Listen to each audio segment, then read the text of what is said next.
25 जनवरी 2025 प्रातः मुरली। ओम शांति। बाप दादा मधुबन। मीठे बच्चे, चुस्त स्टूडेंट बन अच्छे मार्क्स से पास होने का पुरुषार्थ करो। सुस्त स्टूडेंट नहीं बनना। सुस्त वह जिन्हें सारा दिन मित्र संबंधी याद आते हैं। प्रश्न, संगम युग पर सबसे तकदीरवान किसको कहेंगे?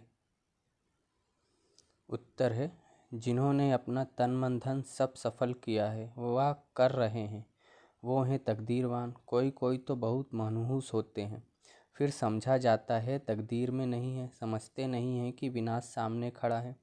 कुछ तो कर लें। तकदीरवान बच्चे समझते हैं बाप अभी सम्मुख आया है, हम अपना सब कुछ सफल कर लें। हिम्मत रख, अनेकों का भाग्य बनाने के निमित्त बन जाएं। गीत है, तकदीर जगा कर आई हूँ। ओम शांति। यह तो तुम बच्चे तकदीर बना रहे हो। गीता में श्री कृष्ण का नाम डाल दिया है और कहते हैं भगवान वाच मैं तुमको राजयोग सिखलाता हूँ। अब कृष्ण भगवान वाच तो है नहीं, यह श्री कृष्ण तो एम ऑब्जेक्ट है।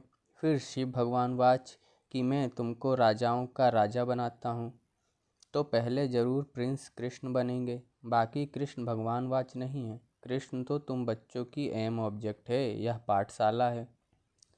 भगवान पढ़ाते हैं, तुम सब प्रिंस प्रिंसेस बनते हो। बाप कहते हैं बहुत जन्मों के अंत के भी अंत में मैं तुमको यह ज्ञान सुनाता हूँ। फिर सो श्री कृष्ण बनने लिए। इस पाठशाला का टीचर शिव बाबा है, श्री कृष्ण नहीं। शिव बाबा ही देवी धर्म की स्थापना करते हैं। तुम बच्चे कहते हो हम आए हैं तकदीर बनाने। आत्मा जानती है हम परमपिता परमात्मा से अब तकदीर बनाने आए हैं। यह है प्रिंस प्रिंसेस बनने की तकदीर। राजयोग है ना। शिव बाबा द्वारा पहले पहले स्वर्ग के 2 पत्ते राधे कृष्ण निकलते हैं। यह जो चित्र बनाया है यह ठीक है, समझाने के लिए अच्छा है। गीता के ज्ञान से ही तकदीर बनती है। तकदीर जगी थी सो फिर फूट गई। बहुत जन्मों के अंत में तुम एकदम तमो प्रधान बेघर बन गए हो। अब फिर प्रिंस बनना है। पहले तो जरूर राधे कृष्ण ही बनेंगे, फिर उन्हों की भी राजधानी चलती है, सिर्फ एक तो नहीं होगा ना। स्वयंवर बाद राधे कृष्ण सो फिर लक्ष्मी नारायण बनते हैं। नर से प्रिंस व नारायण से एक ही बात है। तुम बच्चे जानते हो यह लक्ष्मी नारायण स्वर्ग के मालिक थे, जरूर संगम पर ही स्थापना हुई होगी, इसलिए संगम युग को पुरुषोत्तम युग कहा जाता है। आदि सनातन देवी देवता धर्म की स्थापना होती है, बाकी और सब धर्म विनाश हो जाएंगे। सतयुग में बरोबर एक ही धर्म था। वह हिस्ट्री ज्योग्राफी जरूर फिर से रिपीट होनी है। फिर से स्वर्ग की स्थापना होगी जिसमें लक्ष्मी नारायण का राज्य था, परिस्थान था। अभी तो कब्रिस्तान है, सब काम चिता पर बैठ भस्म हो जाएंगे। सतयुग में तुम महल आदि बनाएंगे, ऐसे नहीं कि नीचे से कोई सोने की द्वारिका व लंका निकल आएगी। द्वारिका हो सकती है, लंका तो नहीं होगी। गोल्डन एज कहा जाता है राम राज्य को। सच्चा सोना जो था वो सब लूट गया। तुम समझते हो भारत कितना धनवान था। अभी तो कंगाल है। कंगाल अक्षर लिखना कोई बुरी बात नहीं, तुम समझा सकते हो। सतयुग में एक ही धर्म था, वहाँ और कोई धर्म हो नहीं सकता। कई कहते हैं यह कैसे हो सकता, क्या सिर्फ देवताएं ही होंगे? अनेक मत मतांतर हैं, एक ना मिले दूसरे से। कितना वंडर है, कितने एक्टर से। अभी स्वर्ग की स्थापना हो रही है, हम स्वर्गवासी बनते हैं, यह याद रहे तो सदा हर्षित मुख रहेंगे। तुम बच्चों को बहुत खुशी रहनी चाहिए, तुम्हारी एम ऑब्जेक्ट तो ऊंच है ना। हम मनुष्य से देवता स्वर्गवासी बनते हैं, यह भी तुम ब्राह्मण ही जानते हो कि स्वर्ग की स्थापना हो रही है। यह भी सदैव याद रहना चाहिए, परंतु माया घड़ी घड़ी भुला देती है। तकदीर में नहीं है तो सुधरते नहीं। झूठ बोलने की आदत आधा कल्प से पड़ी हुई है, वह निकलती नहीं। झूठ को ही खजाना समझ रखते हैं, छोड़ते ही नहीं तो समझा जाता है इनकी तकदीर ऐसी है। बाप को याद नहीं करते, याद भी तब रहे जब पूरा ममत्व निकल जाए। सारी दुनिया से बैराग मित्र संबंधियों आदि को देखते हुए जैसे कि देखते ही नहीं, जानते हैं यह सब नरकवासी कब्रिस्तानी है, यह सब खत्म हो जाने हैं। अब हमको वापस घर जाना है, इसलिए सुखधाम शांति धाम को ही याद करते हैं। हम कल स्वर्गवासी थे, राज्य करते थे, वह गवा दिया है, फिर हम राज्य लेते हैं। बच्चे समझते हैं भक्ति मार्ग में कितना माथा टेकना, पैसे बर्बाद करना होता है। चिल्लाते ही रहते हैं, मिलता कुछ भी नहीं। आत्मा पुकारती है, बाबा आओ सुख धाम ले चलो। सो भी जब अंत में बहुत दुख होता है तब याद करते हैं। तुम देखते हो अभी यह पुरानी दुनिया खत्म होनी है, अभी हमारा यह अंतिम जन्म है। इसमें हमको सारी नॉलेज मिली है, नॉलेज पूरी धारण करनी है। अर्थक्वेक आदि अचानक होती है ना। हिंदुस्तान पाकिस्तान के पार्टीशन में कितने मरे होंगे। तुम बच्चों को शुरू से लेकर अंत तक सब मालूम पड़ा है, बाकी जो रहा हुआ होगा वह भी मालूम पड़ता जाएगा। सिर्फ एक सोमनाथ का मंदिर सोने का नहीं होगा, और भी बहुत तो के महल मंदिर आदि होंगे सोने के। फिर क्या होता है, कहाँ गुम हो जाते हैं? क्या अर्थक्वेक में ऐसे अंदर चले जाते हैं जो निकलते ही नहीं, अंदर सड़ जाते हैं? क्या होता है आगे चल तुमको पता पड़ जाएगा। कहते हैं सोने की द्वारिका चली गई, अभी तुम कहेंगे ड्रामा में वह नीचे चली गई, फिर चक्र फिरेगा तो ऊपर आएगी। सो भी फिर से बननी होगी। यह चक्र बुद्धि में सिमरण करते बड़ी खुशी रहनी चाहिए। यह चित्र तो पॉकेट में रख देना चाहिए। यह बेज बहुत सर्विस लायक है, परंतु इतनी सर्विस कोई करते नहीं है। तुम बच्चे ट्रेन में भी बहुत सर्विस कर सकते हो, परंतु कोई भी कभी समाचार लिखते नहीं है कि ट्रेन में क्या सर्विस की। थर्ड क्लास में भी सर्विस हो सकती है। जिन्होंने कल्प पहले समझाया है, जो मनुष्य से देवता बने हैं वही समझेंगे। मनुष्य से देवता गाया जाता है, ऐसे नहीं कहेंगे कि मनुष्य से क्रिश्चियन व मनुष्य से सिख। नहीं, मनुष्य से देवता बने, अर्थात आदि सनातन देवी देवता धर्म की स्थापना हुई। बाकी सब अपने अपने धर्म में चले गए। झाड़ में दिखाया जाता है फलाने फलाने धर्म फिर से कब स्थापन होंगी। देवताएं हिंदू बन गए, हिंदू से फिर और धर्म में कन्वर्ट हो गए। वह भी बहुत निकलेंगे जो अपने श्रेष्ठ धर्म कर्म को छोड़ दूसरे धर्म में जाकर पड़े हैं।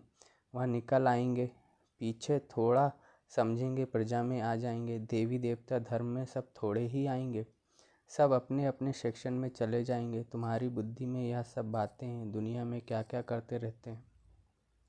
अनाज के लिए कितना प्रबंध रखते हैं, बड़ी बड़ी मशीनें लगाते हैं, होता कुछ भी नहीं है। सृष्टि को तमो प्रधान बनना ही है, सीढ़ी नीचे उतरनी है। ड्रामा में जो नूंद है वह होता रहता है, फिर नई दुनिया की स्थापना होनी ही है। साइंस जो अभी सीख रहे हैं, थोड़े वर्ष में बहुत होशियार हो जाएंगे, जिससे फिर वहाँ बहुत अच्छी अच्छी चीज़ें बनेंगी। यह साइंस वहाँ सुख देने वाली होगी, यहाँ सुख तो थोड़ा है, दुख बहुत है।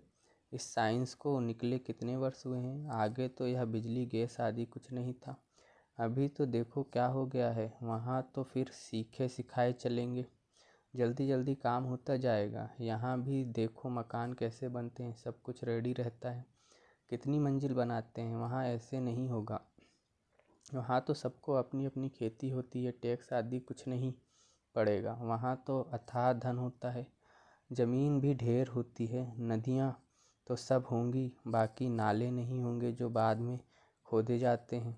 बच्चों को अंदर में कितनी खुशी रहनी चाहिए। हमको डबल इंजन मिली हुई है, पहाड़ी पर ट्रेन को डबल इंजन मिलती है।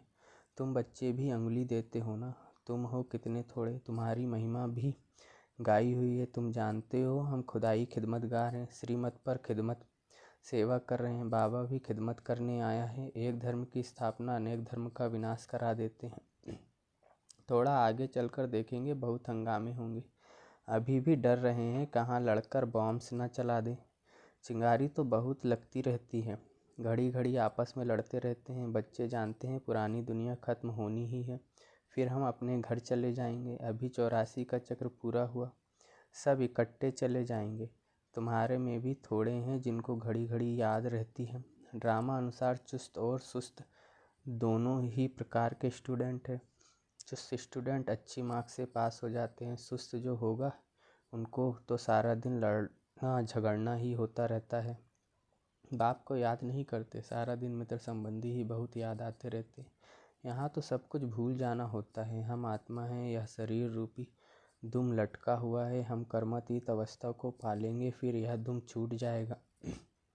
यही फिक्र है, कर्मातीत अवस्था हो जाए तो यह शरीर खत्म हो जाए, हम श्याम से सुंदर बन जाएं।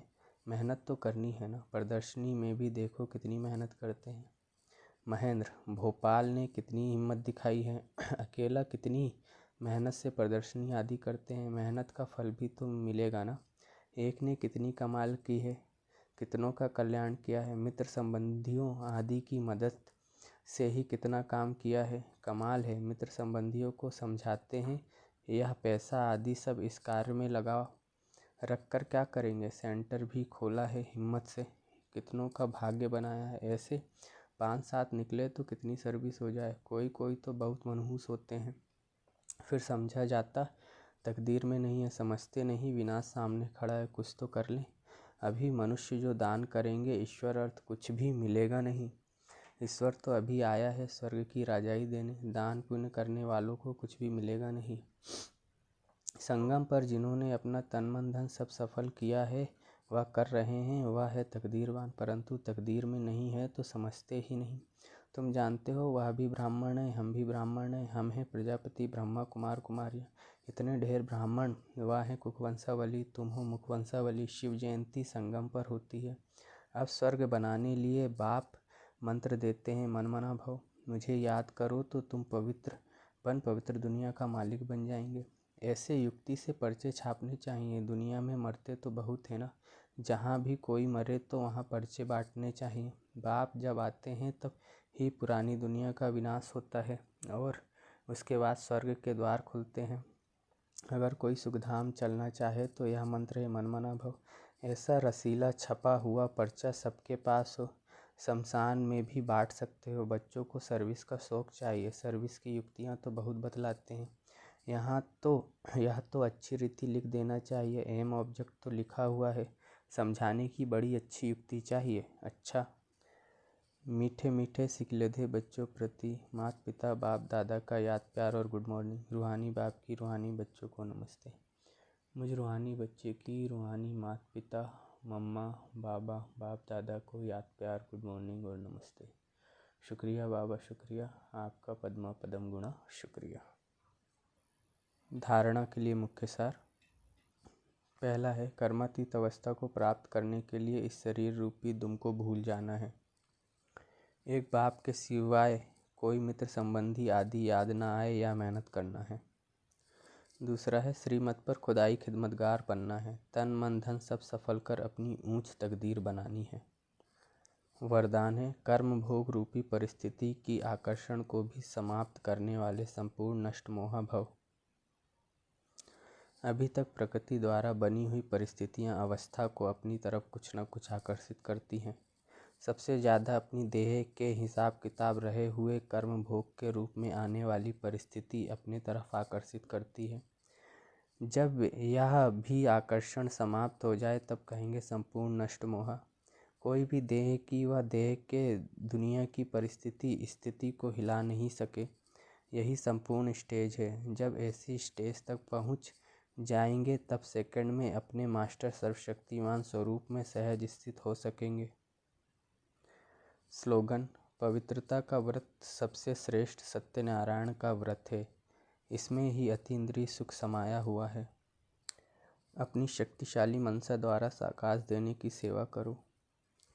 मनसा सेवा बेहद की सेवा है। जितना आप मनसा से वाणी से स्वयं सैंपल बनेंगे तो सैंपल को देख करके स्वतः ही आकर्षित होंगे। कोई भी स्थूल कार्य करते हुए मनसा द्वारा वाइब्रेशन फैलाने की सेवा करो। जैसे कोई बिजनेसमैन है तो स्वप्न में भी अपना बिजनेस देखता है, ऐसे आपका काम है विश्व कल्याण करना, यही आपका एक्यूपेशन है। इस एक्यूपेशन को स्मृति में रख सदा सेवा में बिजी रहो। अच्छा, ओम शांति।